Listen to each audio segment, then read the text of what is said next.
Hello my dear student, welcome back to my YouTube channel. मेरे YouTube channel पर आप लोग का बहुत बहुत स्वागत है। डियर स्टूडेंट, आज की क्लास में हम लोग BA 6 सेमेस्टर के पेपर 1 का अध्ययन करेंगे। यानी 6 सेमेस्टर के शिक्षा शास्त्र में आज हम लोग पेपर 1 पढ़ेंगे। और पेपर 1 का अध्ययन मैं काफ़ी दिनों के बाद करा रहा हूँ, क्योंकि मुझे पेपर 2 को भी साथ में लेके चलना था। इसी की वजह से मैंने पेपर 2 में आप लोग को 4 यूनिट कंप्लीट करा दिया। फिर से अब पेपर 1 में रिपीट करने के लिए अब शुरुआत करना है। यानी पेपर 1 को भी अब कंप्लीट करा लेना है और उसके बाद फिर से पेपर 2 को कराना है। पेपर 1 में हम लोगों को आज 5वां यूनिट पढ़ना है और 5वां यूनिट आपका जो है वो एजुकेशनल लीडरशिप से संबंधित है। यानी शैक्षिक नेतृत्व क्या होता है, शैक्षिक नेतृत्व का क्या महत्व होता है, शैक्षिक नेतृत्व क्यों जरूरी होता है और शिक्षा के क्षेत्र में नेतृत्व करने वाले लोगों के पास किस प्रकार की क्वालिटी होनी चाहिए, कैसी स्किल होनी चाहिए, ये सारी चीजें आज की क्लास में हम लोग देखेंगे। तो चलिए आइए देखा जाए प्रथम प्रश्न पत्र का 5वां यूनिट एजुकेशनल लीडरशिप। हाँ चलिए देखिए, हम लोग को आज पढ़ना है पेपर 1 का यूनिट 5, जिसका टाइटल है शैक्षिक नेतृत्व एजुकेशनल लीडरशिप। तो सबसे पहले हम एजुकेशनल लीडरशिप को जानने से पहले लीडरशिप क्या होती है, नेतृत्व क्या होता है, उसको जानें। देखिए, जनरली आप लोग सुनते होंगे कि फला व्यक्ति नेता है, फला व्यक्ति नेतृत्व करता है, फला व्यक्ति जो है इसके बातों पे बहुत से लोग कुछ भी करने के लिए तैयार हो जाते हैं। तो ये जो नेतृत्व होता है ये एक ऐसी क्षमता होती है जो किसी भी व्यक्ति के अंदर हो सकता है जन्मजात हो या फिर हो सकता है वो डेवलप की गई हो। उसके अंदर इस क्षमता की वजह से बहुत से ऐसे लोग होते हैं जो उसकी बातों को मानने के लिए तैयार हो जाते हैं। उसके मार्गदर्शन में किसी भी काम को करने के लिए वो हमेशा तत्पर रहते हैं। और अच्छा जो नेतृत्व करता होता है वो लोगों को सही रास्ते पर ले भी जाता है। तो चलिए देखते हैं सबसे पहले इसका अर्थ। देखिए, नेतृत्व यानी लीडरशिप का अर्थ एक समूह, संगठन या समाज को सही दिशा में मार्गदर्शन करने की क्षमता से, यानी सही दिशा में ले जाना। ऐसा नहीं कि किसी को अपनी बातों से प्रभावित करके और उसको गलत रास्ते पे ले जाना। बहुत से लोग ऐसा भी करते हैं कि लोगों को लालच देकर उनकी मजबूरियों का फायदा उठाकर उनको गलत रास्ते पे ले जाते हैं। तो इस प्रकार का जो मार्गदर्शन होता है वो अच्छा नेतृत्व नहीं कहलाता है। देखिए, एक अच्छा नेतृत्वकर्ता यानी नेता दूसरों को प्रेरित करता है, उनकी समस्याओं का समाधान करता है और लक्ष्य प्राप्त करने के लिए टीम को संगठित करता है। यानी अपने जो नेतृत्वकर्ता होते हैं वो क्या करते हैं कि जो व्यक्ति उनके साथ चलता है, उनकी बातों को मानता है, वो उनकी समस्याओं का समाधान करने के बारे में सोचते हैं, उनको सही लक्ष्य की प्राप्ति तक ले जाते हैं और उनके अंदर एक टीम की भावना विकसित करते हैं। यानी पूरे सभी लोग जो रहते हैं वो एक टीम के तरह काम करते हैं। अगर नेतृत्वकर्ता जो बात बोलेगा तो सारे सदस्य भी वही चीज को करते हैं। देख, नेतृत्व की परिभाषा भी कुछ विद्वानों के द्वारा दी गई है। देखिए, कुछ विद्वानों ने इसको अलग अलग तरीके से परिभाषित किया है, तो ज्यादा लोगों का नहीं देखना है, एक दो लोगों का हम लोग देख लेते हैं। जैसे देखिए, पीटर ड्रकर ने क्या कहा है कि नेतृत्व का कार्य परिणाम प्राप्त करना नहीं बल्कि दूसरों को आगे बढ़ने और विकसित होने में मदद करना। इन्होंने कहा कि नेतृत्व का काम ये नहीं होता है कि रिजल्ट प्राप्त किया जाए, परिणाम प्राप्त किया जाए, कोई लाभ अर्जित किया जाए, बल्कि जो लोग किसी कार्य को सही तरीके से नहीं कर पा रहे हैं तो उनको सही तरीके से उस कार्य को करना सिखाना, यानी उनको विकसित होने में मदद करना है। उसी प्रकार से देखिए, जॉन सी मैक्सवेल ने क्या कहा है, नेतृत्व का सबसे बड़ा गुण दूसरों को प्रेरित करना और उनके विकास में सहायता करना है। इन्होंने भी कहा कि नेतृत्व एक ऐसी क्षमता होती है जो लोगों को प्रेरित करती है और उनके विकास में मदद करती है। नेतृत्व के देखिए कुछ प्रमुख तत्व होते हैं, यानी मेन एलिमेंट्स क्या क्या होते हैं। सबसे पहला कि एक जो अच्छा नेतृत्व करता होता है उसकी दृष्टि अच्छी होनी चाहिए, यानी इसका विजन बहुत क्लियर होना चाहिए। एक नेता के पास देखिए स्पष्ट लक्ष्य और दिशा होनी चाहिए। दूसरी चीज, उसके अंदर प्रेरणा की बहुत अच्छी क्षमता होनी चाहिए, यानी अपने जो फॉलोअर हैं उनको हमेशा प्रेरित करते रहना चाहिए। देखिए, दूसरों को प्रोत्साहित करने की क्षमता होनी चाहिए। तीसरा एलिमेंट्स होता है निर्णय लेने की क्षमता, यानी जो अच्छा नेतृत्व करता होता है उसके पास निर्णय लेने की कैपेसिटी होनी चाहिए। किसी भी सिचुएशन में उसको सही तरीके से, अच्छे तरीके से निर्णय लेना होना चाहिए। देखिए, एक अच्छा नेता सही समय पर सही निर्णय लेता है। इसके बाद फिर देखिए, अगला जो एलिमेंट्स है इसका संचार कौशल। मुझे तो लगता है कि यही सबसे मेन होना चाहिए। क्यों?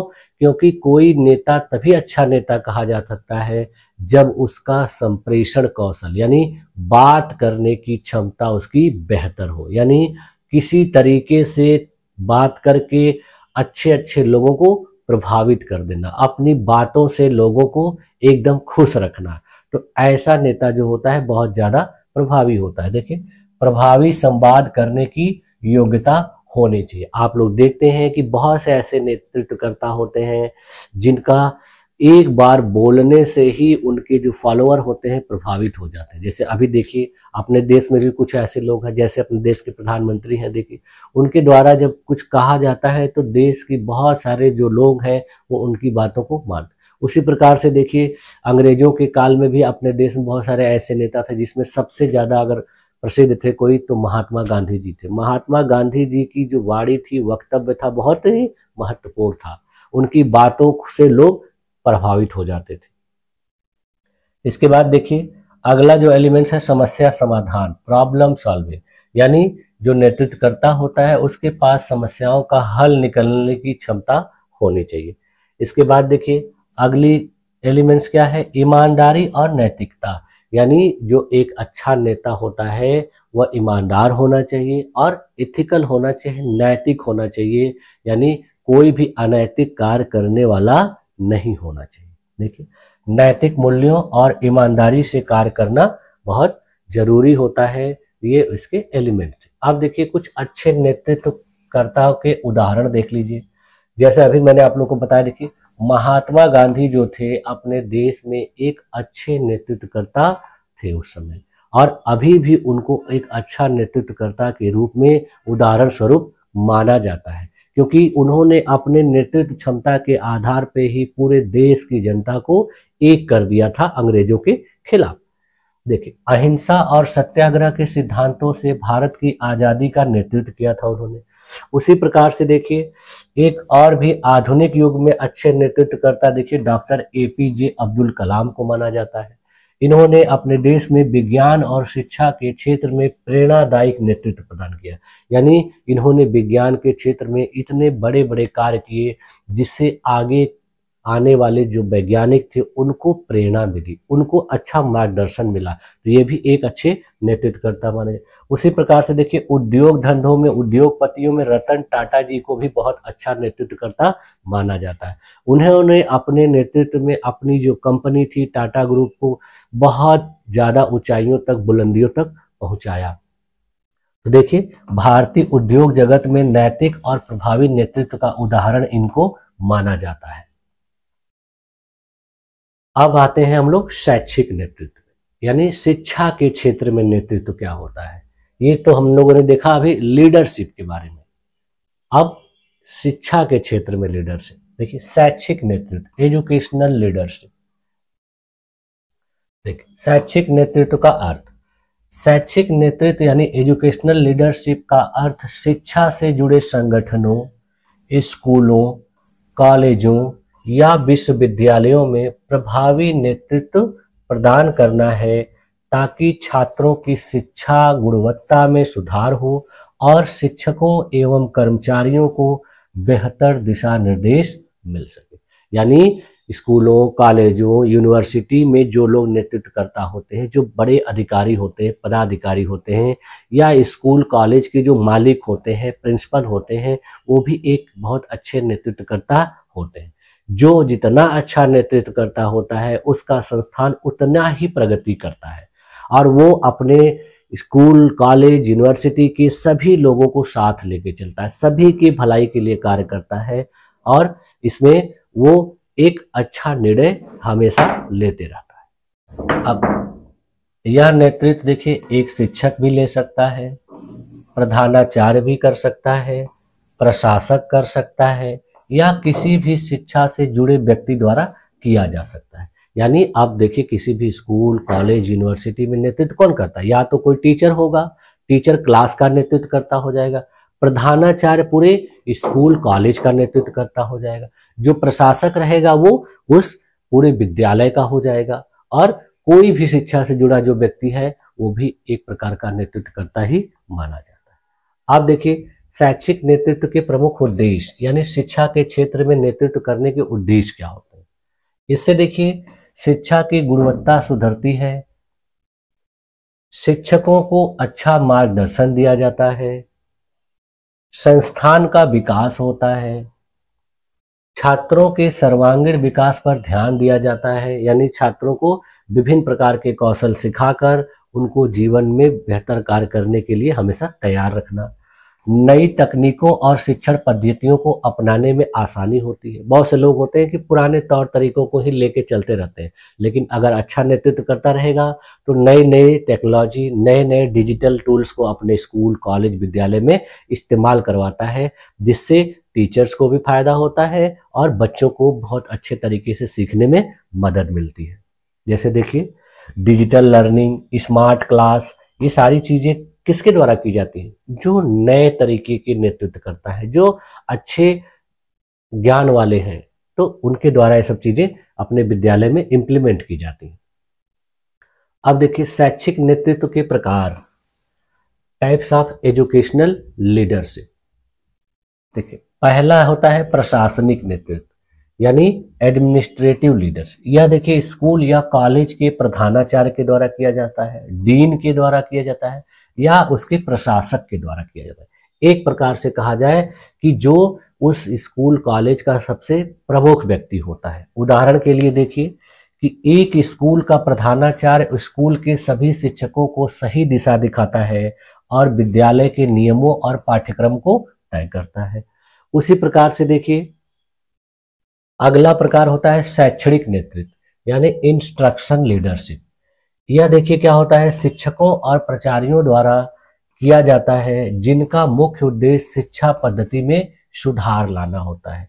इसका उदाहरण देखिए क्या है, किसी विद्यालय का शिक्षक नवीनतम शिक्षण पद्धतियों को अपनाकर छात्रों की शिक्षा को अधिक प्रभावी बनाता है।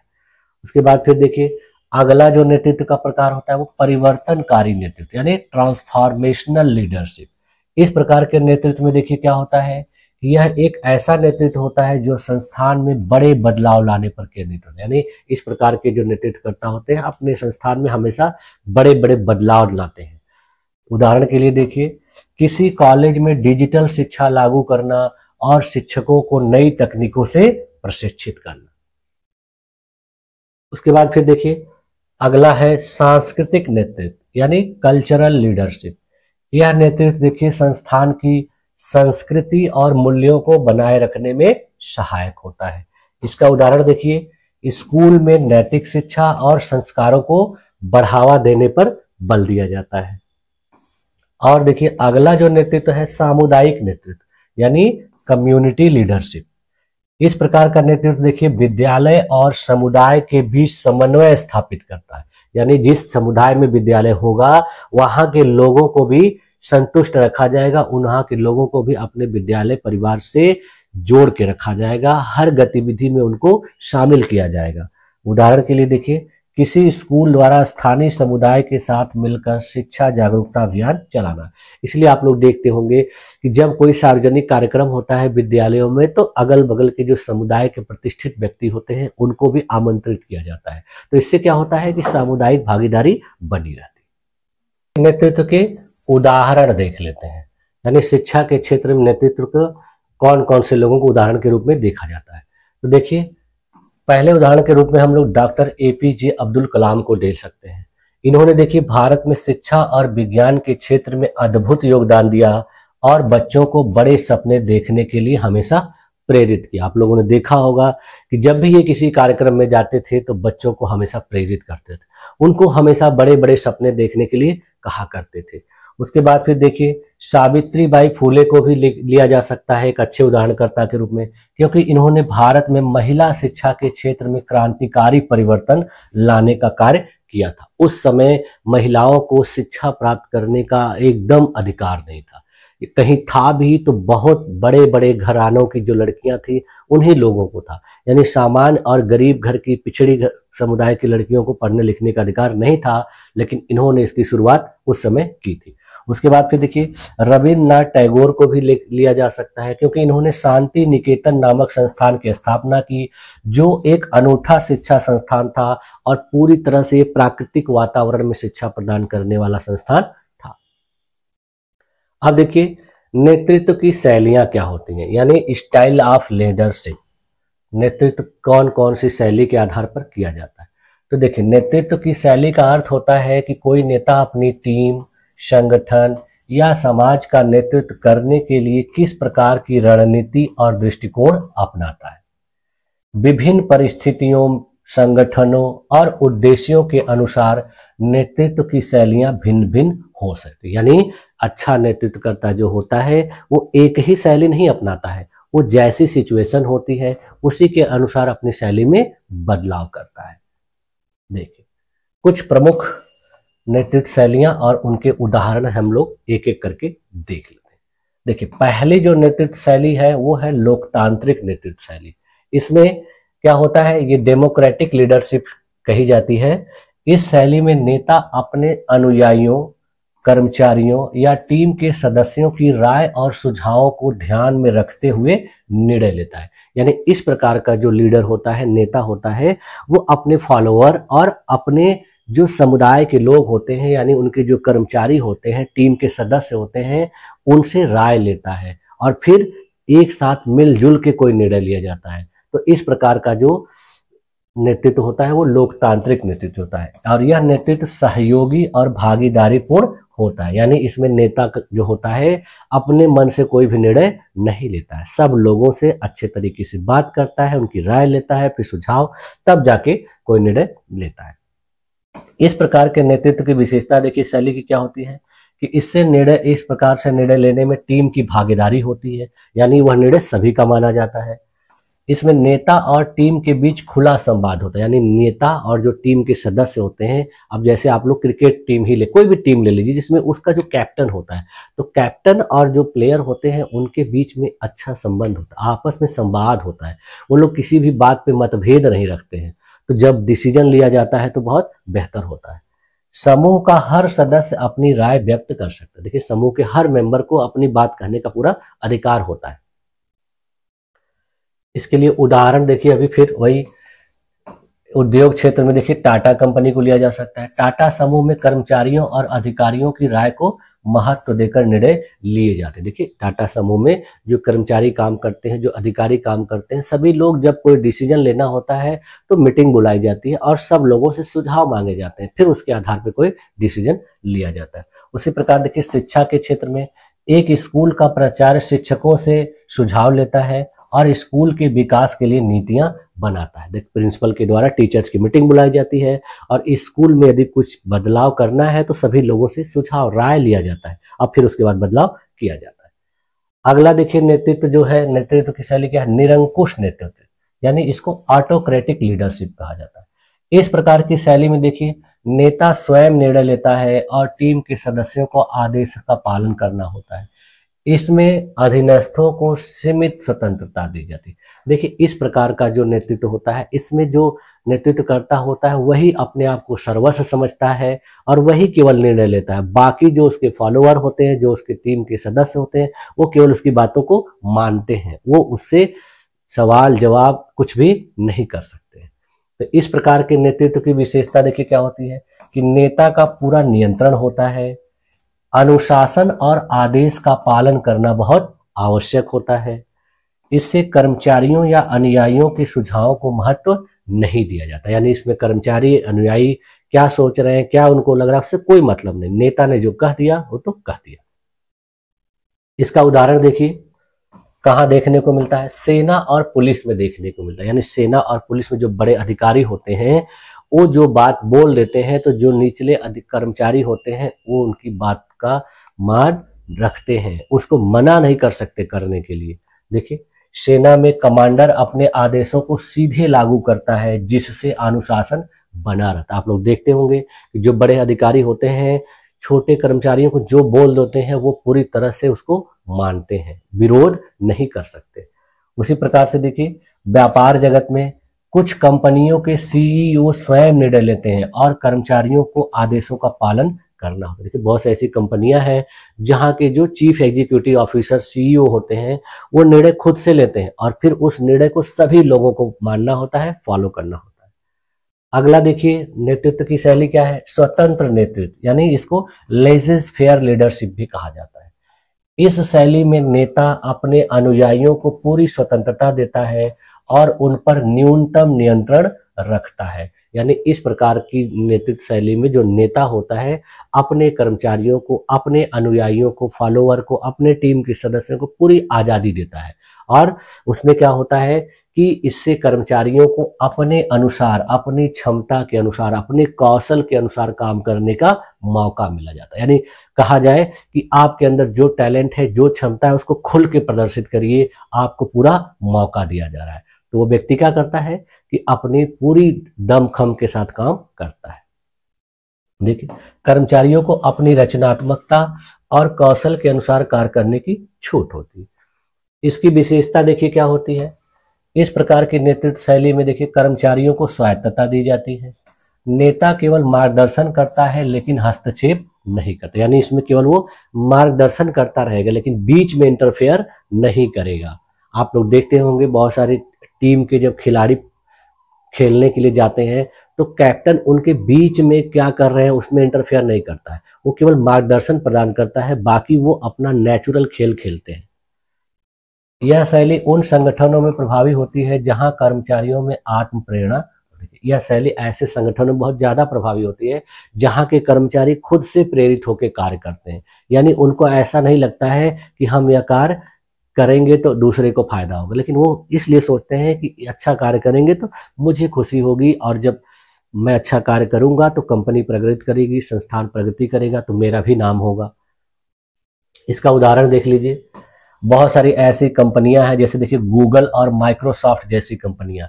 इन कंपनियों में देखिए कर्मचारियों को पूरी स्वतंत्रता होती है, वो नए नए तरीके से अब काम करते हैं, नए नए चीज़ों को सोचते हैं और फिर अपने अधिकारियों को बताते हैं कि सर ये ऐसा करना चाहिए, ये करने से ऐसा बेहतर होगा, और फिर उनकी चीज़ों को माना भी जाता है। देखिए, यहाँ कर्मचारियों को स्वतंत्र रूप से विचारों पर काम करने की अनुमति दी। उसी प्रकार से बहुत सारे ऐसे उद्योग धंधे होते हैं, यानी क्रिएटिव उद्योग होते हैं, जहाँ पर विज्ञापन एजेंसियां और डिजाइन कंपनियां अपने कर्मचारियों को स्वतंत्र रूप से कार्य करने का मौका देती हैं और वो लोग अपने तरीके से अपना दिमाग लगा के, अपना टैलेंट उपयोग करके नए नए चीजों को क्रिएट करते हैं। अगला देखिए नेतृत्व की शैली क्या है? परिवर्तनकारी नेतृत्व, जिसको ट्रांसफॉर्मेशनल लीडरशिप कहा जाता है। इस शैली में देखिए नेता अपने संगठन, समाज या टीम में नए विचारों और बदलावों को लागू करने पर ध्यान देता है। यानी इस प्रकार की नेतृत्व शैली में हमेशा नए नए बदलाव को देखा जाता है और उसको लागू किया जाता है।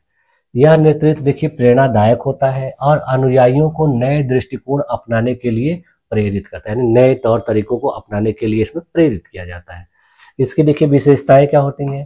नया दृष्टिकोण और नवाचार पर जोर दिया जाता है, संगठन को आगे बढ़ाने के लिए प्रेरणा दी जाती है, इससे टीम को ऊर्जावान और उत्साही बनाए रखा जाता है। उदाहरण के लिए देखिए डॉक्टर एपीजे अब्दुल कलाम जी को लिया जा सकता है। इन्होंने देखिए भारत के वैज्ञानिक और शिक्षा क्षेत्र में बड़े बदलाव लाने के लिए लोगों को हमेशा प्रेरित किया था। उसके बाद फिर देखिए स्टीव जॉब्स को लिया जा सकता है, जो इस समय देखिए एप्पल कंपनी के संस्थापक थे। तो ये एप्पल कंपनी देखिए दुनिया में बहुत प्रसिद्ध कंपनी है। इसके द्वारा जो प्रोडक्ट बनाए जाते हैं बहुत कॉस्टली होते हैं, बहुत महंगे होते हैं, बहुत ही बेहतर क्वालिटी के होते हैं। तो इन्होंने टेक्नोलॉजी की दुनिया में इस शैली को अपनाकर नए इनोवेशन लाकर पूरे उद्योग जगत में बदलाव ला दिया। तो इस प्रकार की नेतृत्व शैली होने की वजह से ही उन्होंने ऐसा किया, अगर नहीं होती तो नहीं कर पाते। अगला देखिए है लेन देन नेतृत्व, यानी ट्रांजैक्शनल लीडरशिप। इस शैली में नेता देखिए क्या करता है कि अपने अनुयायियों को उनके प्रदर्शन के अनुसार पुरस्कार और दंड देने पर ध्यान देता है। यानी इस प्रकार की लीडरशिप में जो नेता होता है अपने जो अनुयायी होते हैं, जो फॉलोअर होते हैं, जो कर्मचारी होते हैं, उनके अच्छे प्रदर्शन पर उनको पुरस्कृत करता है और खराब प्रदर्शन करने पर उन्हें पनिशमेंट देता है, दंड देता है। यह नेतृत्व देखिए कि लक्ष्य उन्मुख होता है, यानी पूरी तरह से ये गोल ओरिएंटेड होता है। लक्ष्य प्राप्त होगा तो आपको प्रशंसा मिलेगी, पुरस्कार मिलेगा। लक्ष्य प्राप्त नहीं होगा तो आपको डांट सुननी पड़ेगी, आपको दंड देना पड़ेगा। देखिए इसकी विशेषताएं क्या होती हैं कि अनुयायियों को उनके प्रदर्शन के अनुसार पुरस्कार दिए जाते हैं। देखिए विभिन्न कंपनियों में आप देखते होंगे कि कर्मचारियों को टारगेट दे दिया जाता है और वो जब टारगेट को अचीव कर लेते हैं तो उनको इंसेंटिव मिलता है एक्स्ट्रा, और जब नहीं टारगेट कर पाते हैं तो बॉस की डांट सुननी पड़ती है। ठीक, नियमों और प्रक्रियाओं का पालन करना बहुत आवश्यक होता है। इसमें कर्मचारियों की जिम्मेदारियां स्पष्ट रूप से परिभाषित होती है, यानी इसमें जो भी काम करने वाले होते हैं सबकी अपनी अपनी रेस्पॉन्सिबिलिटी एकदम डिफाइन की गई रहती है कि आपकी ये जिम्मेदारी, आपको ये काम करना ही है। इसका उदाहरण देख लीजिए, अपने देश में या दुनिया में जो बड़ी बड़ी कॉर्पोरेट कंपनियां होती हैं, इन कंपनियों में देखिए सभी कर्मचारियों का अपना अपना टारगेट होता है, रोल होता है, उनका जिम्मेदारी होता है। देखिए कई कंपनियों में कर्मचारियों को उनकी उत्पादकता के आधार पर बोनस और पदोन्नति दी जाती है। जैसा वो काम करेंगे उसी प्रकार का उनको बोनस मिलेगा और उनका प्रमोशन होगा। उसी प्रकार से देखिए बैंकिंग और वित्तीय क्षेत्र में अभी मैंने बताया कि बैंकों में लक्ष्य प्राप्त करने वाले कर्मचारियों को प्रोत्साहन दिया जाता है। जो लोग अपना टारगेट पूरा कर लेते हैं उनको देखिए मोटिवेट किया जाता है, उनको एक्स्ट्रा इंसेंटिव दिया जाता है। ये सारी चीजें इस प्रकार के नेतृत्व शैली में की जाती है। अगली देखिए नेतृत्व शैली है करिश्माई नेतृत्व, यानी करिश्मेटिक लीडरशिप। इस शैली में नेता अपनी व्यक्तिगत करिश्मा, ऊर्जा और प्रेरणादायक व्यक्तित्व के माध्यम से लोगों को प्रभावित करता है और उन्हें किसी विशेष लक्ष्य की ओर प्रेरित करता है। इसमें देखिए क्या होता है कि जो नेता होता है उसका व्यक्तित्व बहुत प्रभावशाली होता है, उसके अंदर बहुत विशेष प्रकार के गुण होते हैं और वो हमेशा नए नए चीजों को करता है अपने टैलेंट के आधार पर, और फिर वही चीजों को उनके कर्मचारियों को देखने को मिलता है और उससे प्रेरित होते हैं। देखिए नेता के पास प्रभावशाली व्यक्तित्व होता है, उसके अनुयायी नेता की बातों से प्रेरित होते हैं, उनसे भावनात्मक और प्रेरणात्मक दृष्टिकोण अपनाया जाता है। इसके उदाहरण को देख लीजिए, महात्मा गांधी जी को लिया जा सकता है। उनके देखिए करिश्माई नेतृत्व में भारत को स्वतंत्रता आंदोलन में एकजुट करने में मदद मिली। उन्होंने अपने टैलेंट के आधार पर, अपने योग्यता के आधार पर पूरे भारत के विभिन्न भाषा बोलने वाले, विभिन्न धर्म के लोगों को भी एक कर दिया था, एकजुट कर दिया था। तो ये उनकी बहुत बेहतर करिश्माई शैली थी, क्या नेतृत्व था कहा जा सकता है। उसी प्रकार से देखिए मार्टिन लूथर किंग जूनियर को लिया जा सकता है। इन्होंने देखिए अमेरिका में नागरिक अधिकार आंदोलन का नेतृत्व किया था और अमेरिका के जितने भी नागरिक थे सबको एक कर दिया और इन्होंने मिलकर विरोध किया, जिसकी वजह से अमेरिका में एक नया नागरिक अधिकार कानून लागू हो सका। तो ये ऐसे लोग होते हैं जिनके अंदर अपनी खुद की बहुत अच्छी टैलेंट होता है, बहुत प्रतिभा होती है।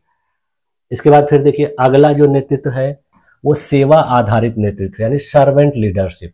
इस शैली में जो नेता होते हैं वो अपने अनुयायियों, कर्मचारियों या समाज की सेवा को प्राथमिकता देते हैं। यानी इसमें वो अपना भला न देखकर बल्कि अपने अनुयायियों, अपने कर्मचारियों और समाज की भलाई करते हैं। इस प्रकार के नेतृत्व का उद्देश्य देखिए संगठन के सदस्यों के व्यक्तिगत और व्यावसायिक विकास में सहायता करना होता है। इस प्रकार के नेतृत्व शैली की विशेषताएं देखिए क्या होती है। नेता अपने अनुयायियों की सेवा को प्राथमिकता देता है, नैतिक मूल्यों और सहयोग की भावना पर जोर दिया जाता है, टीम के सदस्यों की भलाई सुनिश्चित की जाती है। यानी वो सोचता है कि हम लोग जिससे जुड़े हैं उनका भलाई होना चाहिए, सबको किसी न किसी प्रकार की सहायता दी जानी चाहिए, उनको कभी नुकसान नहीं होना चाहिए। तो ये सारी चीजें इसमें होती है। इसका उदाहरण देख लीजिए, मदर टेरेसा को लिया जा सकता है। इन्होंने देखिए सेवा आधारित नेतृत्व का उत्कृष्ट उदाहरण प्रस्तुत। देखिए एक आयरिश महिला थी, आयरलैंड से आई थी, लेकिन इन्होंने हमेशा अपने देश में सेवा का कार्य किया, मरीजों के लिए, शिक्षा के क्षेत्र में, गरीबों को अनुदान देने के लिए। तो ये इनका लीडरशिप कैसा था, एक प्रकार का सेवा आधारित। उसी प्रकार से देखिए स्वामी विवेकानंद जी को भी लिया जा सकता है। इन्होंने देखिए युवाओं को सेवा और आध्यात्मिकता की ओर प्रेरित किया और हमेशा लोगों को बेहतर मार्गदर्शन प्रदान किया। तो देखिए इसका निष्कर्ष क्या निकल के आ रहा है कि ये जो शैक्षिक नेतृत्व का उद्देश्य न केवल शिक्षा प्रणाली को बेहतर बनाना है, बल्कि एक ऐसा वातावरण बनाना भी है जहां छात्र, शिक्षक और प्रशासनिक अधिकारी मिलकर शिक्षा के उच्चतम स्तर को प्राप्त कर सकें। एक प्रभावी शैक्षिक नेतृत्व समाज में सकारात्मक परिवर्तन ला सकता है और शिक्षा प्रणाली को नई ऊंचाइयों तक ले जा सकता है। नेतृत्व की विभिन्न शैलियां विभिन्न परिस्थितियों में प्रभावी होती हैं। कोई भी शैली सही या गलत नहीं होती है, बल्कि यह इस बात पर निर्भर करता है कि वह किस प्रकार के संगठन, समाज या टीम के लिए अपनाई जा रही है। एक सफल नेता वही होता है जो परिस्थिति के अनुसार उचित नेतृत्व शैली अपनाकर अपने अनुयायियों को सही दिशा में मार्गदर्शन कर सके। तो ये सारी इसके निष्कर्ष थे। यानी अच्छा नेतृत्वकर्ता जो होता है एक ही शैली को नहीं अपनाता है, जरूरत के अनुसार जिस प्रकार की शैली की उपयोगिता उसको दिखती है वो शैली अपनाता है। अब देखिए केंद्रीकरण बनाम विकेंद्रीकरण, आपके इस यूनिट में ये भी एक टॉपिक है, केंद्रीकरण बनाम विकेंद्रीकरण, यानी सेंट्रलाइजेशन वर्सेस डिसेंट्रलाइजेशन। तो सबसे पहले हम लोग देख लेते हैं केंद्रीकरण के बारे में। केंद्रीकरण क्या होता है? देखिए, जब किसी संगठन, सरकार या व्यवस्था में निर्णय लेने वाले की शक्ति केवल कुछ उच्च पदस्थ अधिकारियों या एक केंद्रीय इकाई के पास होती है तो इसे केंद्रीकरण या सेंट्रलाइजेशन कहा जाता है। देखिए, यह इस प्रकार की ऐसी क्रियाविधि है जिसमें जो व्यक्ति उच्च पद पे बैठा होता है, सारे पावर, सारे डिसीजन लेने की क्षमता उसी के अंदर होती है। तो इस प्रकार की जो कार्य करने की क्षमता होती है उसको केंद्रीकरण कहा जाता है। यानी सारा पावर एक ही व्यक्ति के पास हो, एक ही संस्था के पास हो। इसमें देखिए क्या होता है कि नियंत्रण और अधिकार संगठन के शीर्ष पर केंद्रित, यानी संगठन के सबसे ऊंचाई पर जो व्यक्ति बैठा होता है, सबसे उच्च पद पे जो होता है, सारा पावर उसी के पास होता है। इसकी क्या विशेषताएं होती हैं? देखिए, सभी महत्वपूर्ण निर्णय शीर्ष स्तर पर लिए जाते हैं, यानी जो कुछ भी निर्णय लिया जाएगा सबसे उच्च व्यक्ति जो होगा वही लेगा। स्थानीय इकाइयों पर उच्च प्रबंधन का पूर्ण नियंत्रण होता है, जो स्थानीय छोटे छोटे इकाई होते हैं उन पर पूर्ण नियंत्रण होता है। नीतियों और प्रक्रियाओं में एक रूपता बनी रहती है। इससे क्या होता है कि जो नीतियां हैं, जो प्रारूप है, वो एक समान बने रहते हैं, इसमें आगे पीछे कुछ नहीं होता है। संचार और सूचना का प्रवाह शीर्ष से नीचे की ओर, यानी जो कुछ भी संचार होता है, जो कुछ भी ऑर्डर, आदेश, निर्देश होता है, हमेशा ऊपर की तरफ से नीचे की ओर आता है। यानी हमेशा जो उच्च पद वाला होता है वही आदेश देता है, निर्देश देता है। नीचे वालों को ये सब करने की अनुमति, अधिकार नहीं होते हैं। इससे देखिए क्या लाभ होता है केंद्रीकरण से। इससे देखिए किसी भी संस्थान में एक रूपता आती है, यानी वो एक संगठन में एक ही नीति समान रूप से सब पर लागू होती है, चाहे वो कोई छोटा हो चाहे बड़ा हो, सब पर एक ही नियम लागू होगा। इसमें नियंत्रण बहुत बेहतर होता है, यानी बेटर कंट्रोल, उच्च प्रबंधन को सभी गतिविधियों पर सीधा नियंत्रण होता है। इसमें निर्णय बहुत तेजी से होता है, क्योंकि निर्णय लेने वाला एक ही होता है, 10 लोगों से पूछना नहीं पड़ता है, तो तुरंत निर्णय होता है। कोई भी निर्णय हुआ, फट से जो मेन अधिकारी है, मेन व्यक्ति है, उसने निर्णय लिया, सब हो गया। इसमें लागत बहुत कम लगती है। क्यों? क्योंकि निर्णय लेने के लिए इतने लोगों से राय नहीं ली जाएगी, उसमें समय नहीं खर्च होगा, तो पैसा भी कम लगेगा। अब देखिए इसकी हानियां भी होती हैं। निर्णय लेने में देखिए देरी भी हो सकती है। यदि जो शीर्ष प्रबंधन पर बैठा व्यक्ति है वो किसी काम में बिजी है या उसका स्वास्थ्य सही नहीं है, वह शारीरिक रूप से किसी भी प्रकार से परेशान है, तो उसको जब तक निर्णय नहीं लेगा तब तक काम रुका रहता है। जब वो कहेगा, बहुत से लोग देखिए सुनते हैं कि अरे उन्होंने अभी तो कुछ बताया ही नहीं, तो कैसे काम किया जाए, वो यहाँ चले गए हैं, तो वो व्यक्ति जब कहीं चला जाएगा, कहीं कुछ करेगा, तो पूरा काम रुका रहता है। तो इससे क्या होता है? नुकसान होता है।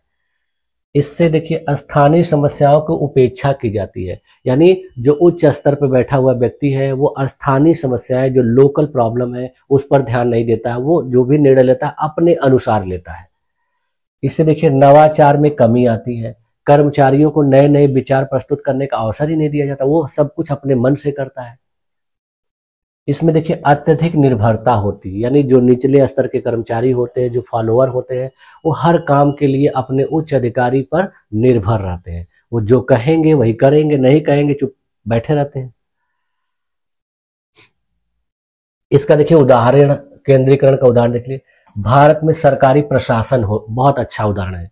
देखिए इसमें क्या होता है कि भारत में कई नीतियां केंद्र सरकार द्वारा बनाई जाती हैं जो राज्यों को लागू करनी होती है। देखिए केंद्र के द्वारा बहुत सारी ऐसी पॉलिसीज है जो बनाई जाती हैं और राज्यों को उसको मानना पड़ता है, वो उसमें कुछ नहीं कर सकते। और केंद्र अगर किसी से संबंधित पॉलिसी नहीं बनाई है तो राज्य कहते हैं कि इसके बारे में हम कुछ नहीं कर सकते, केंद्र सरकार जाने।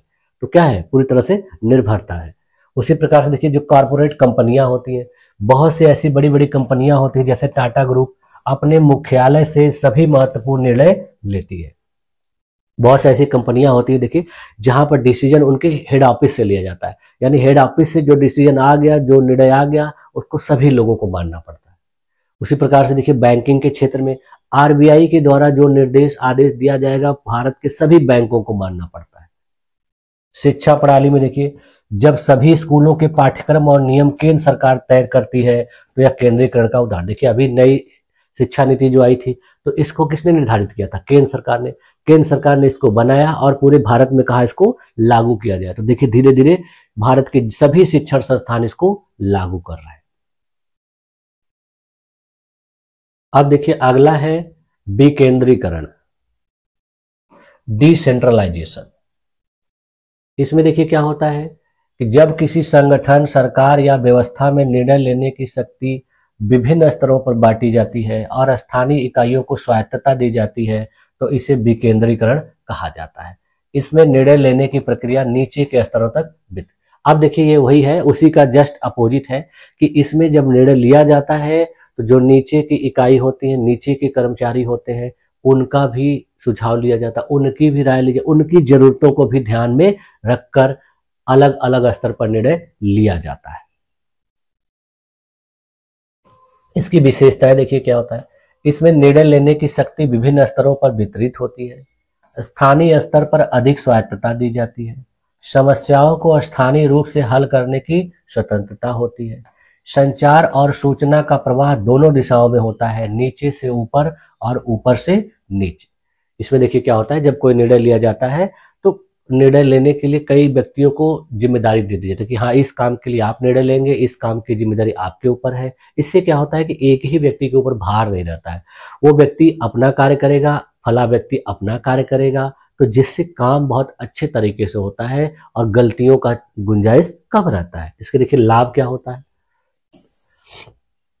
निर्णय तेजी से होता है, यानी स्थानीय समस्याओं का हल स्थानीय लोग आराम से कर लेते हैं, स्थानीय आवश्यकताओं के अनुसार नीतियां बनाने में आसानी होती है, इससे नवाचार और रचनात्मकता आती है, कार्यभार में बहुत कमी होती है, यानी एक ही व्यक्ति के ऊपर सारा भार नहीं होता है, सभी लोग अपना अपना काम करते हैं अपनी जिम्मेदारी से, तो इसलिए किसी के ऊपर ज्यादा बर्डन नहीं होता।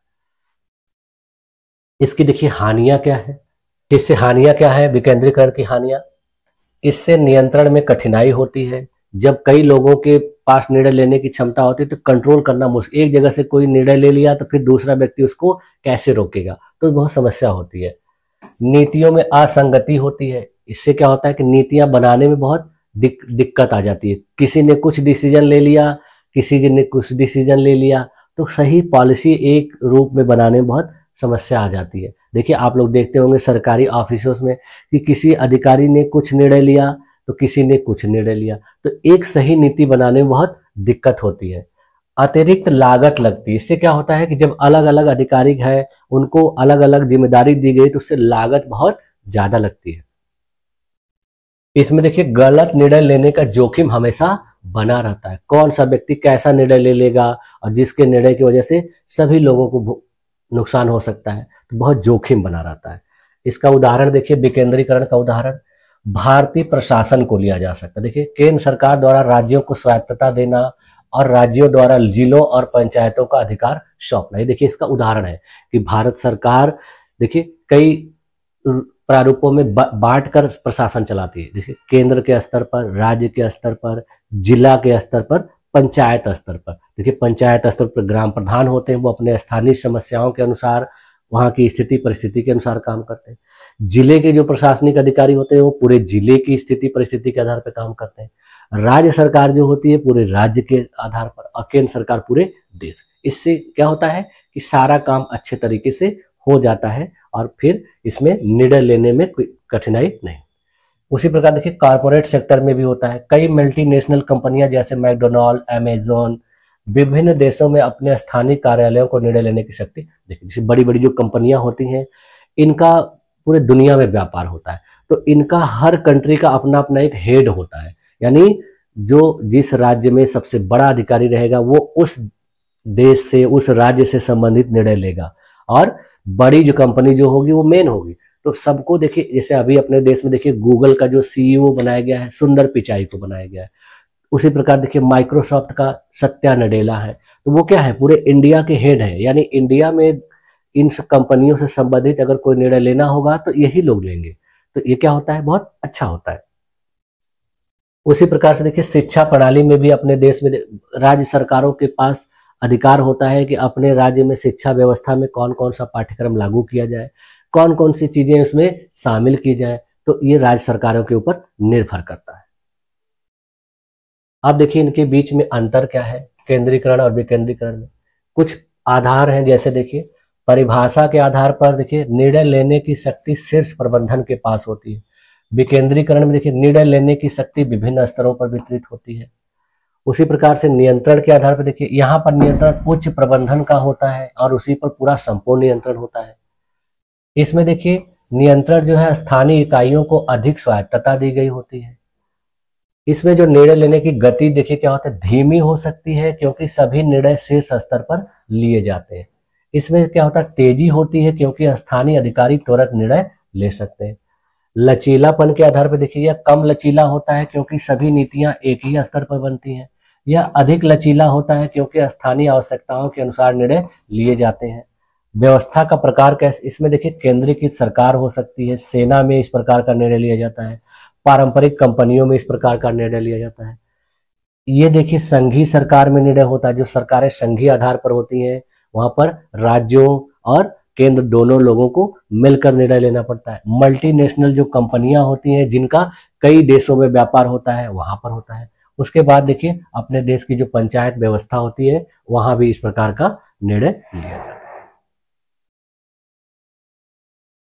अब इसका देखिए निष्कर्ष क्या निकल के आया कि जो केंद्रीकरण उन संगठनों और व्यवस्थाओं के लिए उपयुक्त है जहां एक रूपता, अनुशासन और केंद्रीकृत निर्णय आवश्यक होता है। जैसे कि देखिए सेना, बैंकिंग, पारंपरिक सरकारी संस्थान, देखिए ऐसे संस्थानों में केंद्रीकृत निर्णय बहुत जरूरी होता है। सेना में देखिए एक ही व्यक्ति के पास अगर ज्यादा अधिकार पावर नहीं रहेगा तो सारे लोग मनमानी करेंगे। बहुत सारी ऐसी कंपनियां होंगी जहां सबको अधिकार दे दिया जाएगा तो फिर काम सही से नहीं होगा। तो इन सारी जगहों पर केंद्रीकृत निर्णय लेना बहुत जरूरी होता है। विकेंद्रीकरण उन संगठनों के लिए उपयोगी होता है जहां तेजी से निर्णय लेने की आवश्यकता होती है और स्थानीय आवश्यकताओं को ध्यान में रखा जाता है, जैसे संघीय सरकारें, बड़ी मल्टीनेशनल कंपनियां। अब देखिए विकेंद्रीकृत निर्णय जो होता है ऐसे ऐसे जगहों पर लिया जाता है जहां पे बहुत बड़े क्षेत्र पर काम करना होता है। तो वहां पर क्या होता है कि एक ही व्यक्ति के पास ज्यादा जिम्मेदारी हो जाती है तो निर्णय लेने में समस्या होती है, इसलिए उसको बांट दिया जाता है। देखिए किसी भी संगठन या सरकार के लिए पूरी तरह केंद्रीकृत या पूरी तरह विकेंद्रीकृत होना व्यवहारिक नहीं है। यानी कोई भी संगठन जो है पूरी तरह केंद्रीकृत नहीं हो सकता, ना तो पूरी तरह विकेंद्रीकृत हो, ये एकदम असंभव होता है। तो सब जगह दोनों पद्धतियों को अपनाया जाता है। एक संतुलित दृष्टिकोण सबसे अधिक प्रभावी होता है जहां कुछ प्रमुख निर्णय केंद्रीकृत होते हैं जबकि अन्य निर्णय विकेंद्रीकृत। अब देखिए दोनों तरीके को अपनाया जाता है। कुछ निर्णय ऐसे होते हैं जो पूरी तरह से केंद्रीकृत होते हैं, यानी वो निर्णय वरिष्ठ अधिकारी के द्वारा ही लिया जाएगा। अब जैसे देखिए बहुत से कंपनियों में जो सैलरी बढ़ाई जाती है कि किस एम्प्लॉय की सैलरी कितनी बढ़ेगी, क्या होगी, वो कंपनी का जो हेड होता है वही तय करता है। बाकी काम करने के लिए या कर्मचारियों को ऑपरेट करने के लिए कौन सा कर्मचारी किस क्षेत्र में काम करेगा तो उसका काम उसको सौंप दिया जाता है।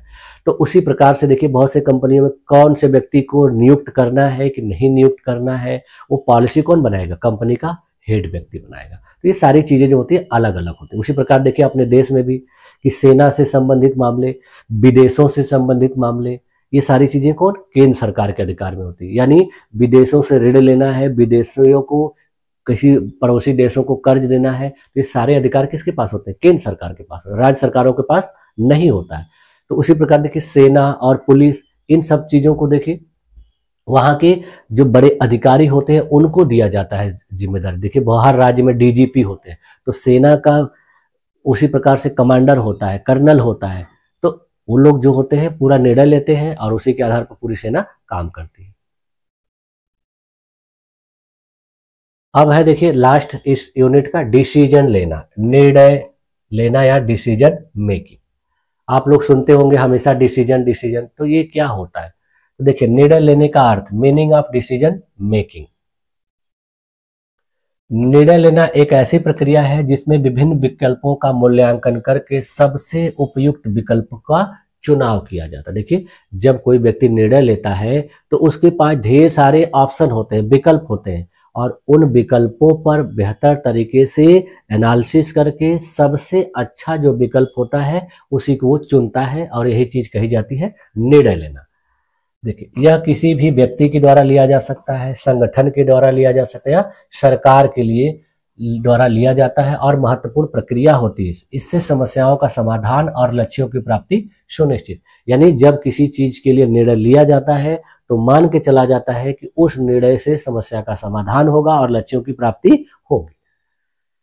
सरल शब्दों में देखिए क्या कहा जा सकता है कि निर्णय लेना वह प्रक्रिया है जिसके द्वारा हम सही और गलत, अच्छा और बुरा, उपयोगी और अनुपयोगी विकल्पों में से सर्वश्रेष्ठ विकल्प चुनते हैं। कहा जाता है ना कि जब निर्णय लिया जाए तो सोच समझकर अच्छे तरीके से लिया जाए, क्योंकि बाद में पछतावा न हो।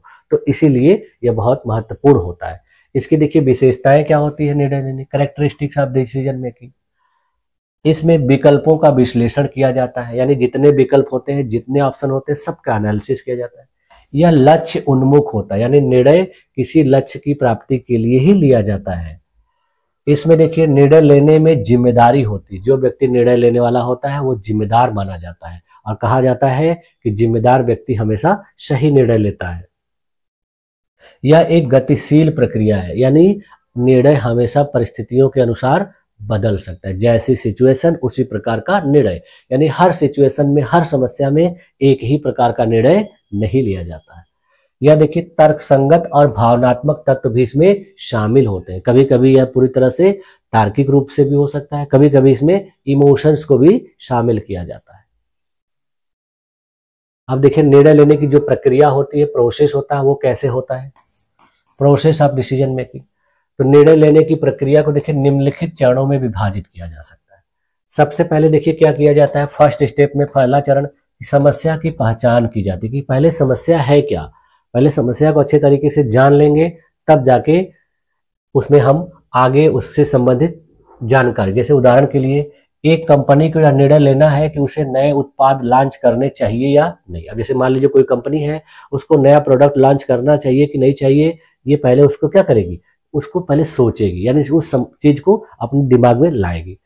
फिर उसके लिए देखिए स्टेप 2 में क्या करेगी, जानकारी एकत्र करेगी, यानी निर्णय लेने के लिए आवश्यक डेटा और जानकारी एकत्र करेंगे। उदाहरण के लिए देखिए बाजार अनुसंधान, यानी मार्केट रिसर्च करके यह समझ लिया जाए कि नए उत्पाद की मांग कितनी। अब देखिए जैसे कोई कंपनी नया प्रोडक्ट लाने वाली है तो मार्केट में रिसर्च करेगी, जानकारी इकट्ठा करेगी कि इस प्रकार की प्रोडक्ट की मांग मार्केट में है कि नहीं है, अगर है तो कितनी है। तो ये चीजें क्या हो जाएंगी, जानकारी लेंगी।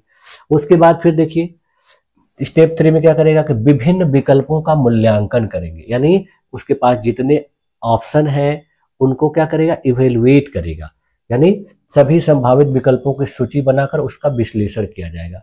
जितने ऑप्शन है उनको देखा जाएगा और उसमें देखा जाएगा कौन सबसे अच्छा है। देखिए उदाहरण के लिए कि कंपनी नए उत्पादों के विभिन्न डिजाइन और फीचर्स पर विचार करेगी। अब कंपनी सोचेगी कि जो नया प्रोडक्ट मुझे लॉन्च करना है तो उसमें क्या क्या फीचर्स होने चाहिए, क्या क्या खासियत होनी चाहिए, उन पर विचार करेगी। उसके बाद फिर देखिए स्टेप 4 में क्या होगा, सर्वश्रेष्ठ विकल्प का चयन किया जाएगा, यानी जो सबसे अच्छा विकल्प होगा, जो सबसे अच्छी खासियत होगी, उसी को चुन लिया जाएगा और फिर आगे निर्णय को लागू। देखिए, कंपनी वह उत्पाद चुन सकती है जो लागत और गुणवत्ता के बीच संतुलन बनाए, यानी ऐसा डिसीजन लिया जाएगा कि जिसमें उस प्रोडक्ट की लागत भी बहुत ज़्यादा ना हो और उसकी क्वालिटी भी बहुत अच्छी हो। तो दोनों चीज़ों को एक साथ मिला के तालमेल बना के तब जाके उस चीज़ को सिलेक्ट किया जाएगा और लास्ट में फिर स्टेप 5 में उस निर्णय को लागू कर दिया जाएगा, यानी चुने गए विकल्पों को लागू किया जाता है। जैसे देखिए, कंपनी उस नए उत्पाद का उत्पादन करना शुरू कर देती है और उसका विपणन यानी पहुंचाना शुरू, मार्केटिंग करना शुरू कर। अब फिर लास्ट में देखिए क्या करता है, उसके परिणामों का मूल्यांकन करती है, यानी इस प्रोडक्ट लॉन्च कर दिया, मार्केट में भेज दिया। अब देखेगी कि ये प्रोडक्ट मार्केट में गया तो इसका क्या परिणाम आ रहा है, उसका मूल्यांकन करना होगा, क्योंकि बाद में फिर इसमें प्रोडक्शन में उतार चढ़ाव करना होगा।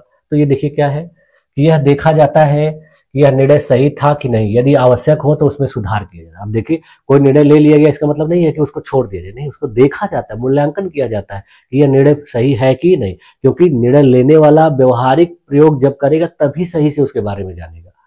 देखिए, तो कंपनी यह देखती है कि नया उत्पाद ग्राहकों को पसंद आ रहा है कि नहीं, प्रोडक्ट मार्केट में चला गया, अब उसको कस्टमर लाइक कर रहे हैं कि नहीं।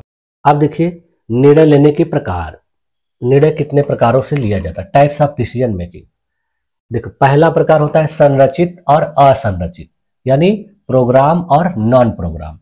तो संरचित निर्णय देखिए क्या होता है, ये वे निर्णय होते हैं जो पहले से निर्धारित नियमों और प्रक्रियाओं के अनुसार लिए, यानी इस प्रकार का जो निर्णय होता है पहले से कोई नियम या प्रक्रिया निर्धारित होती है, उसी के आधार पर लिया जाता है। जैसे देखिए, बैंक के द्वारा ऋण देने के लिए निर्धारित शर्तें, यानी बैंक में जब किसी को लोन दिया जाता है तो पहले से जो उच्च प्रशासन के द्वारा नियम तय किया गया रहता है उसी के आधार पर निर्णय लिया जाता है। असंरचित निर्णय का मतलब ये वे निर्णय होते हैं जिनमें कई समस्याओं के लिए नए समाधान खोजने पड़ते हैं, यानी इस प्रकार के निर्णय में पहले से कोई नियम बना नहीं होता है, जैसी सिचुएशन होगी उसी प्रकार से इसको किया जाए। देखिए, उदाहरण के लिए किसी कंपनी द्वारा नए उत्पाद की रणनीति बनाना। अगला देखिए क्या है, रणनीतिक और परिचालन संबंधी निर्णय, यानी स्ट्रैटेजिक और ऑपरेशनल निर्णय। रणनीतिक निर्णय देखिए क्या होता है, यह दीर्घकालिक प्रभाव डालने वाले महत्वपूर्ण निर्णय होते हैं। इसमें देखिए, उदाहरण के लिए किसी कंपनी का नया बाजार चुनना, जब कोई कंपनी नया मार्केट चुनती है, नए देश में जाती है व्यापार करने, तो ये एक प्रकार का रणनीतिक या दीर्घकालिक निर्णय माना जाता है। परिचालन निर्णय क्या होता है कि दैनिक कार्यों से संबंधित छोटे छोटे निर्णय। अब देखिए, बहुत सारे ऐसे काम हैं, बहुत सारे ऐसे कंपनियां हैं जहां रोज के कामों से संबंधित अलग अलग निर्णय रोज लिए जाते हैं कि आज कैसे काम करना है, आज हमको कौन सी पॉलिसी अपनानी, आज हमको किस एरिया में जाना है। तो ये जो है ये दैनिक कार्य से। देखिए, उदाहरण के लिए किसी कंपनी में कर्मचारियों को शिफ्ट या तय करना, यानी कौन से कर्मचारी को आज कहाँ जाना है, किस एरिया में जाना है, ये चीजें इसमें उस समय देता है, यानी परिचालन से होता है। अगला है देखिए, व्यक्तिगत और सामूहिक निर्णय। व्यक्तिगत निर्णय का मतलब क्या होता है, जब कोई व्यक्ति अपने स्तर पर निर्णय, यानी खुद के अपने लेवल पर निर्णय लेता है। उदाहरण के लिए देखिए, एक विद्यार्थी यह तय करता है कि उसे कौन सा विषय चुनना चाहिए, तो वो उसका अपना व्यक्तिगत निर्णय हो जाएगा। सामूहिक निर्णय देखिए क्या होता है, जब एक समूह मिलकर निर्णय लेता है, यानी इसमें कई लोग एक साथ मिलकर कोई डिसीजन लेते हैं। उदाहरण के लिए देखिए, किसी कंपनी के बोर्ड ऑफ डायरेक्टर्स द्वारा निर्णय जब लिया जाता है तो यह सामूहिक होगा। निर्णय लेने की देखिए विधियां होती हैं। पहली विधि क्या होती है, पारंपरिक विधि, ट्रेडिशनल मेथड। इसमें देखिए निर्णय कैसे लिया जाता है, अनुभव के आधार पर निर्णय लिया जाता है, यानी पहले उसके साथ जिस प्रकार से कुछ हुआ होगा, जो एक्सपीरियंस होगा उसी के आधार पर निर्णय ले लेगा। दूसरा, अंतर्ज्ञान यानी इंट्यूशन बेस्ड हो जाए, इसमें अपनी प्रवृत्ति और आंतरिक अनुभव के आधार पर निर्णय, यानी उसकी जैसी प्रवृत्ति होगी, उसका आंतरिक अनुभव जैसा होगा, उसी प्रकार का निर्णय लिया जाएगा। आजकल का देखिए जो है आधुनिक विधि से लिया जाने वाला निर्णय जो है वो क्या होता है, इसमें देखिए स्वॉट विश्लेषण, यानी एक स्वॉट एनालिसिस डेवलप की गई है, उसके आधार पर निर्णय लिया जाता है। देखिए, इसको एक एक लेटर का फुल फॉर्म होता है, यानी संगठन की ताकत यानी स्ट्रेंथ, कमजोरियां वीकनेसेस, अपॉर्चुनिटी अवसर, खतरे थ्रेट्स, इनके आधार पर निर्णय लिया जाता है। यानी हमारे अंदर क्या ताकत है, हमारी क्या कमजोरियां हैं, हमारे लिए क्या अवसर है और हमारे इस निर्णय के लिए बीच में क्या क्या समस्याएं, खतरे आ सकते हैं, इन सारी चीज़ों को सोच समझ के जब निर्णय लिया जाता है तो वो आधुनिक निर्णय होता है।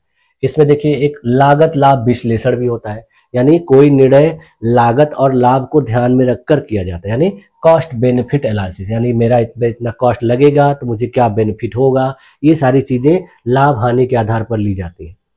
डेटा आधारित निर्णय देखिए होता है, सांख्यिकी और डेटा के उपयोग करके निर्णय लेने, कि किसी काम को करने से पहले उससे संबंधित पहले डाटा इकट्ठा करना, उससे संबंधित आंकड़े इकट्ठा करना, और जब आपको उससे संतुष्टि मिले, जब वो सही लगे, तब जाके निर्णय लेना। ऐसे ही मनमानी किसी चीज पर निर्णय नहीं ले लेना।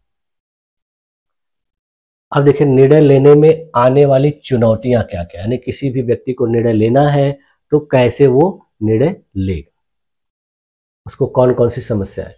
तो देखिए निर्णय लेने में समस्या पहले आती है सूचना की कमी, कभी कभी सही जानकारी नहीं होने पर गलत निर्णय लिया जा सकता है।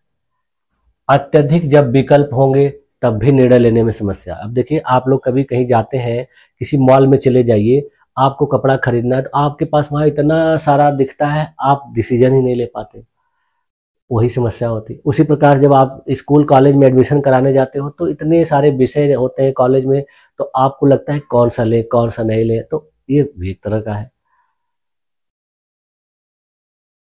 भावनात्मक प्रभाव भी समस्या करते हैं। कभी कभी क्या होता है कि हमारे इमोशंस जो होते हैं सही निर्णय लेने में हमको बाधा डालते हैं। समय की कमी, जब कभी कभी समय कम होता है तब भी निर्णय प्रभावित होता है, सही निर्णय नहीं, जल्दबाजी में निर्णय लेंगे तो गड़बड़ हो जाता है। अनिश्चितता, जब भविष्य का कुछ भी हमको निश्चित नहीं हो, यानी हमको आगे क्या करना है, कैसे हमको अपना काम आगे बढ़ाना है, ये कोई फिक्स ही ना हो, हमको कहाँ जाना है कहाँ रहना है, तो निर्णय भी सही से नहीं लिया जा सकता। अब देखिए निर्णय लेने के कुछ उदाहरण भी देख लेते हैं हम लोग। व्यक्तिगत निर्णय में देखिए क्या होता है कि एक छात्र यह तय करता है कि उसे साइंस लेनी है या कॉमर्स, ये देखिए क्या है व्यक्तिगत निर्णय का उदाहरण, यानी स्टूडेंट खुद डिसाइड करे कि हमको साइंस से पढ़ना है कि आर्ट्स से पढ़ना है। उसी प्रकार देखिए एक व्यक्ति यह निर्णय लेता है कि उसे कौन सी कार खरीदनी, यानी वो अपने मन से निर्णय ले लिया कि हमको यही लेना है, बस ये हो गया व्यक्तिगत। संगठनात्मक निर्णय का उदाहरण देखिए, एक कंपनी यह तय करती है कि उसे नया प्लांट कहाँ लगाना चाहिए, ये देखिए क्या है संगठनात्मक निर्णय, यानी ऑर्गेनाइजेशनल डिसीजन का उदाहरण है। कंपनी डिसाइड करेगी उसको प्लांट कहाँ बैठाना है, कहाँ उसको फायदा होगा। उसी प्रकार से देखिए एक बैंक यह निर्णय लेता है कि कौन से ग्राहक को ऋण देना है, किसको नहीं देना है। सरकारी निर्णय का उदाहरण देखिए, सरकार यह तय करती है कि नए कानून कैसे लागू कराए जाएं, और किसी नगर निगम द्वारा शहर में नई सड़कें बनाने का जब निर्णय लिया जाता है तो यह सरकारी निर्णय में होता है। ठीक, तो ये देखिए डिसीजन मेकिंग का क्या निष्कर्ष निकल के आया, कंक्लूजन, कि निर्णय लेना एक महत्वपूर्ण कौशल है जो हमारे व्यक्तिगत जीवन, व्यावसायिक क्षेत्र और सरकारी प्रशासन में महत्वपूर्ण भूमिका निभाता है। एक प्रभावी निर्णय वह होता है जो तर्कसंगत हो, डेटा के आधार पर हो और लक्ष्यों को ध्यान में रखकर लिया गया, यानी कोई भी डिसीजन लिया जाए तो वो तार्किक होना चाहिए, उससे संबंधित कुछ आंकड़े होने चाहिए, मनमानी नहीं होना चाहिए और उसका कुछ लक्ष्य होना चाहिए। अच्छी निर्णय निर्माण प्रक्रिया न केवल समस्याओं को हल करने में सहायक होती है बल्कि यह व्यक्तियों और संगठनों की सफलता भी सुनिश्चित करती है। देखिए अच्छा निर्णय जब लिया जाएगा तो वो किसी भी व्यक्ति की समस्या को हल करने में सहायक तो होगा ही होगा, उसके बाद वह उस संगठन या उस व्यक्ति की सफलता भी सुनिश्चित करता है। ठीक है, तो इस प्रकार देखिए आज की क्लास में हम लोगों ने क्या क्या चीजों का अध्ययन किया, लीडरशिप के बारे में अध्ययन किया हम लोगों ने, फिर सेंट्रल केंद्रीकरण और विकेंद्रीकृत निर्णय क्या होता है ये पढ़ा हम लोगों ने, फिर डिसीजन मेकिंग क्या होती है ये पढ़ा हम लोगों ने। तो आज हम लोगों ने कुल 3-4 टॉपिकों का अध्ययन किया और इसको मैंने आप लोगों को विभिन्न प्रकार के उदाहरण के माध्यम से अच्छे तरीके से समझाने का प्रयास किया और मुझे पूरी उम्मीद है कि आप लोगों को ये सारी चीजें समझ में भी आई होंगी। ठीक है, तो आप लोगों ने अपने आप को मेरी इस क्लास में इतने देर तक ध्यानपूर्वक बनाए रखा, इसके लिए भी आप लोग का बहुत बहुत धन्यवाद। अब मिलते हैं नेक्स्ट क्लास में, आज की क्लास में यहीं तक रखा जाए, तब तक के लिए थैंक यू।